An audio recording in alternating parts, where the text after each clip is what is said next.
Hello, আসসালামু আলাইকুম। সবাই কেমন আছেন? গুলশানে লেক পাড়ের একটু ভিডিও করলাম। আসলে সুন্দর একটা জায়গা এবং সবাই ফ্যামিলিকে নিয়ে ঘুরতে আসবেন এবং সুন্দর একটা মুহূর্ত।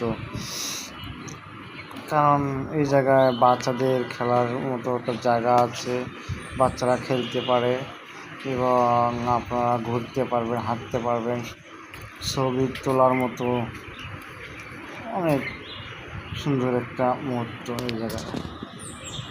আশা করি একটা বেজি দেখা যাচ্ছে, বেজিটারও ছবিটা তুলছিলাম।